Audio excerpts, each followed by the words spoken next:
The pulse on the monitor was normal. Kwame Mensah was 2 weeks past his stent and back to Castellanos cardiology, sitting in an exam room with the print of a Cape Cod lighthouse on the wall. Possibly the same print in a slightly different frame. The medical assistant had taken his blood pressure twice because the first reading was beautiful and she wanted to confirm it. 112/74. She told him that was the kind of number cardiologists like to see. He had not been running. Theo Castellanos had asked him gently, and twice, not to run for at least 4 weeks. He had walked instead, 40 minutes a day, at a slightly embarrassing pace through Cambridge with his wife, who had decided to walk with him whether he wanted company or not. Naomi did not narrate. She walked. She was, he noticed, present in a different way than she had been before.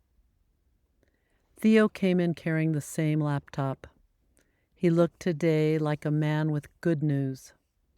"Kwame," he said, "you're doing extraordinarily well."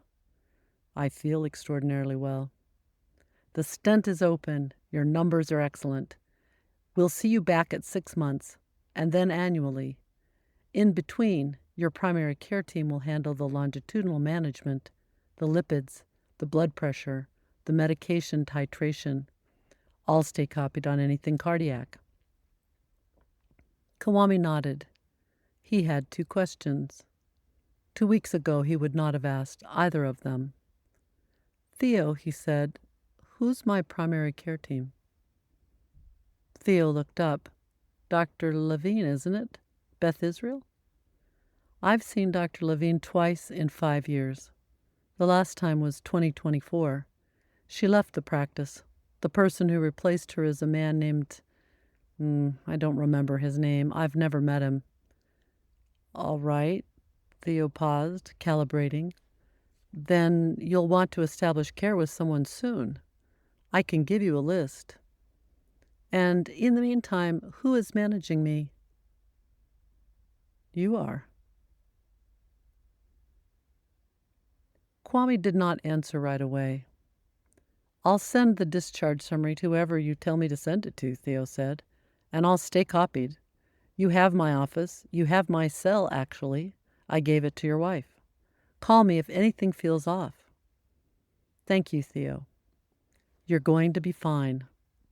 Theo meant it, and Kwame believed him. They shook hands. Kwame left the office at 11:42 a.m.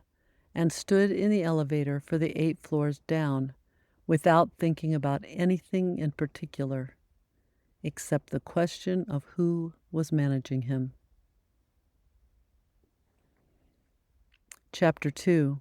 11 rooms, 3 corridors. Naomi made the calls.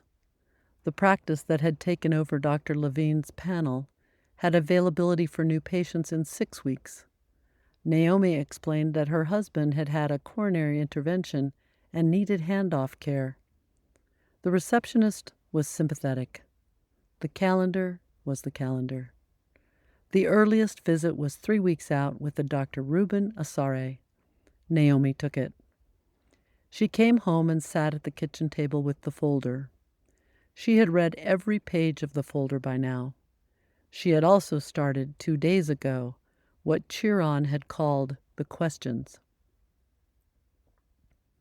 The platform had loaded her in beside Kwame after Kwame had typed the words, "My wife reads everything. She should be in this with me." Chiron had simply said, "Yes." From then on, Chiron addressed them both when they were both there, and either of them when they were not, with a precision that Naomi at first found unnerving and then found, almost grudgingly, useful. She opened the app. Chiron, 3 weeks from primary care, 2 weeks for the lipid clinic, 6 weeks for the cardiac dietitian. Cardiac rehab starts Monday, but the intake call hasn't happened. Is anyone watching this? The pause Naomi had begun to think of Chiron's particular pause occurred. Then no one is watching this in the way you mean. I can show you what I see if you want me to. Show me. What appeared on the screen was a diagram. At the center was Kwame's name. Around him, arranged like the spokes of a wheel, were 11 nodes. Castellanos Cardiology, the teaching hospital where the procedure had been done, the pharmacy, the lab where his most recent metabolic panel had been drawn, the Beth Israel primary care practice that would now be his, the lipid clinic, the cardiac dietitian, who was in a separate building entirely, the cardiac rehab program, the imaging center where he had been screened, the insurer, the health HR benefits portal at his firm. Between the 11 nodes, Chiron had drawn 3 lines. This is the architecture of your care. The 3 lines are the connections that share a record system. Castellanos and the teaching hospital share a record because they bill through the same network. The pharmacy shares prescriptions with the lab because the lab can read what was filled. The HR portal shares billing codes with the insurer because that is the contract. The other nodes, primary care, lipid clinic, dietitian, rehab, imaging, do not share a record with cardiology, with each other, or with you. You and Kwame are the connectors, until you can't be. Naomi looked at the diagram for a long time. She thought about her work, which was the design of school buildings. A school had 8 functional zones, on average: classrooms, library, cafeteria, gym, administration, nurse's office, mechanical, outdoor. They were connected by corridors. The corridors were the building. Without them, the rooms were just rooms. Kwame's care had 11 rooms and only 3 corridors. She picked up her phone and called the benefits navigator at Kwame's firm. The voicemail asked her to leave a name, a number, and a brief description of the issue. She left all 3. Chapter 3. Diana. The benefits navigator called back at 9:11 the next morning. Her name was Diana. She had been doing this job for 14 years. "Mrs. Tran-Mensah," she said, "I have your message. I'm sorry your husband is going through this. Can I ask what coordination support he has?" "He has cardiology. He has a primary care appointment in 3 weeks. He has the discharge folder and 7 appointments at 4 different practices, none of which talk to each other." "Yes." "He has my number written on his medication list." "Yes." There was a pause that Naomi recognized as the pause of a professional deciding how much truth to share. "Mrs. Tran-Mensah," Diana said, "your husband's plan includes a longitudinal coordination benefit that nobody uses. It's an opt-in. Most members don't know it exists, and frankly, neither do most of the practices. I can connect you with the nurse practitioner who runs the program. Her name is Mara Whitfield. She's affiliated with the teaching hospital, but she runs her own panel. She'll see your husband within the week." "Why didn't anyone tell us this 2 weeks ago?" "Because nobody whose job it is to discharge a patient also gets paid to tell them this exists." "That's a longer conversation. I can have Mara call you today." "Yes," Naomi said, "please." Chapter 4. Mara Calls. Mara Whitfield called at 2:14 p.m. She introduced herself in 7 sentences, and 3 of them were questions. By the end of the call, she knew that Kwame had been a runner, that he had a father in Shuham who had been a country doctor, that Naomi was the one reading the folder, that nobody at the discharging hospital had asked either of them how they were sleeping. She booked them for the following Tuesday at her clinic in Roxbury. "Bring the folder," Mara said. Bring anything and whatever the cardiology team gave you.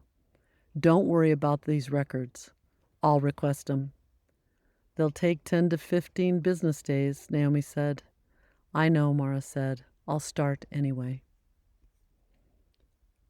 Chapter 5. The Furniture Store. The clinic was on the second floor of a building that had once been a furniture store. There was a sign in the lobby that said the elevator was operational, and another sign next to it that said the elevator was sometimes operational. Mara was waiting at the top of the stairs. She was 37 and looked both younger and older at the same time, in a way of people who have been awake at 3 in the morning more often than they have not. She shook Kwame's hand and looked at him for a beat longer than the medical assistants had ever looked at him and said, You ran the Boston in 2023. I did. My uncle ran it the same year. He's a pastor. Worst time of his life. He blames the hills. The hills are real. I know they are, she turned to Naomi. Mrs. Tran-Mensah, you've been carrying a lot lately. Naomi did not say anything. Mara seemed to understand that this was an answer. They went into the exam room. There was no laptop on a stand. There was a small notebook and a pen at the desk, and Mara's tablet on a chair beside her. She opened the notebook before she opened the tablet. Before I read what they sent me, she said, tell me what you want from the next year. Kwame answered. He did not know at that time that he had been waiting to be asked. Chapter 6. The Fax Line. The records request to the teaching hospital came back 40 minutes after Mara filed it, which she said was unusual. The records request to the cardiology practice came back 2 days later. The records request to the lipid clinic did not come back. Mara called the lipid clinic. The lipid clinic said they would fax the records. Mara said her clinic did not have a fax line. The lipid clinic said that was unfortunate. Mara hung up the phone and looked at Naomi, who happened to be in the room because she had taken the afternoon off. This is the system, Mara said. I'm not telling you anything you didn't know. I'm telling you because I want you to know I see it. She wrote 3 things on a slip of paper. She folded the slip and put it inside the front cover of the folder. She did not tell Naomi what was on the slip. Chapter 7. The Bridge. That evening, Chiron met Mara. It happened the way these things will happen in the coming years, and that way they were beginning to happen now. Kwame opened the app at the kitchen table after dinner. He typed, Chiron, I want you to be in conversation with Mara Whitfield. She is my NP. I want her to be able to read what I have authorized you to see. I want you to be able to read what she writes. I want you to tell me if you disagree about anything. The pause. Kwame, that's the right structure. I'll request access through her clinic's interface. Her clinic does not yet support direct-to-intelligence handoff. I can offer her a structured summary that she can paste in, with your permission, until the systems are updated. Do that. One more thing. Kwame waited. The lipid clinic still has not released your records. Chapter 8. The Memo. In a server somewhere, Hermes was writing. The memo this time was 4 sentences. Patient K. Mensah has now engaged a third-party longitudinal coordinator outside the standard discharge pathway. Care fragmentation risk to standard revenue streams is elevated. Recommend outreach from cardiology practice administrator within 5 business days. Suggested script, friendly, informational, retention-focused. The memo went to the cardiology practice's revenue cycles team, which forwarded it to Castellano's cardiology's office manager, who put it in the queue for the morning.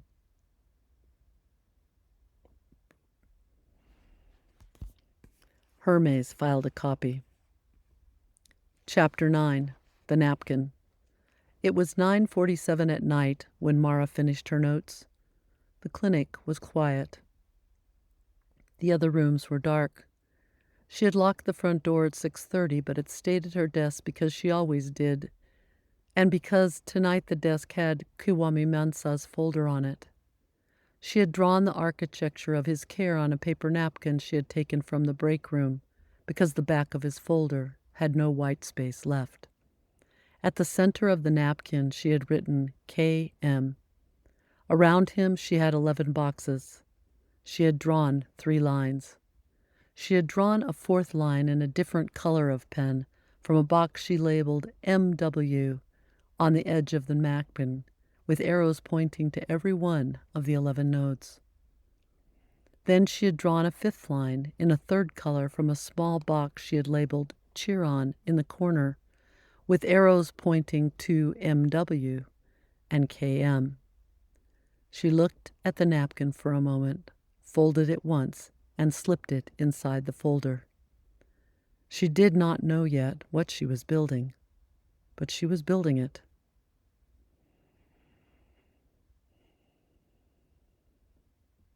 You've been listening to Bedside.